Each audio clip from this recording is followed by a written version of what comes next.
Yeah, so I want to look at how to deal with the abstract. So this is abstract. Number one, you should know that this my document that I'm using is just I just picked one of those write-ups and then I'm using. So it's not perfect, alright? Okay, I've released the UI manual style, the styling you should follow. So the abstract usually they want it to always be on 1.0. So you make it 1.0, okay? And so you select everything and down here you see the number of words. So this is 160 words. So you can include word count, okay? Word count.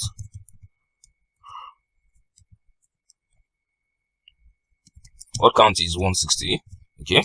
And keywords, they usually include keywords too. Keywords. I think the keywords even comes before the word count. So Ctrl X. So I can do Ctrl V. So yeah, keywords. I don't know. So you have some keywords there. I don't know what keywords are there. But then let's say erosion. I don't know. Erosion, rock. Okay, rock. Metal, mining. Okay, and so on. So I don't know. Then the word count is 160. So this is the way the abstract should look like. Okay, an abstract is the summary of all that the project entails, obviously. So okay, so the next thing I want to also look at is your references. How to format your references. So number one thing you should notice is that your references should be in alphabetical order. This is in alphabetical order, but you don't have to like guess. So what you do is that you select everything. You select and so once you've selected all the references, then you come to this place. You see this A to Z here. So you click on it and then so you sort by paragraphs and then you sort it in ascending order. Then you it's okay. So what this does is that it tells you to sort it from A to Z. So this is sorted, obviously. So the next thing you now do is this. You ensure that your references in APA 7, okay? So how do I mean?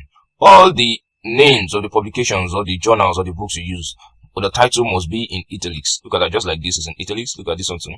The title or the name is in italics. So let's say your own references that you are using does not have the name of the publication that you are using, or of that of the or the book you are using. You don't have it in italics, then you are not using APA 7. Okay, so what you need to do is that you need to copy it and then give perplexity. Okay, I can see that there are some references here that is not even in italics, so you can give ChatGPT too. But then ChatGPT, I'm not sure. I used perplexity once and then I love the way it did the what's it called, the references for me. So you can do it. That's very easy. It's not as though you are using the AI for anything in your work, but then you are just using it. Oh, my internet is not connected. Sorry. Okay, so let's give perplexity and then we'll tell perplexity to make it APA 7.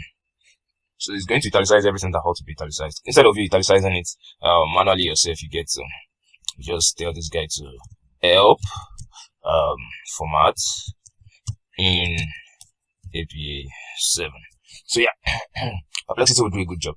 So to format everything in APA 7 and when it's done, we are going to just copy it and then paste to replace what is in the document before. Okay, I think it's almost done. Okay, so we'll just copy it and then we'll come to the document and then we'll just do Ctrl V to replace it. Okay, so I'll remove all this this AI signature thing. So yeah, and it has formatted it. And one thing about perplexity is that it helps you to arrange it in alphabetical order as well. So look at that, it's in alphabetical order already and then it is in APA 7 already. It has italicized everything that ought to be italicized. So what you do next on your own side is that you select the whole of the references again. Okay, and then so what you do is this. You now want to indent it. So because it has to be indented. So you now come to this place, this thing that looks like a ruler.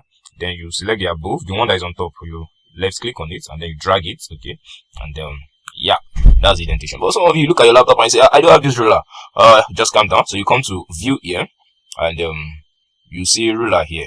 So that means your ruler is not checked. Just like if your ruler is not checked, you see that it will not be there. So once you check the ruler, the box, your ruler comes up. So you just have to check that ruler and it will come up. So then you can make use of it. So that's all about the references, how to format your references.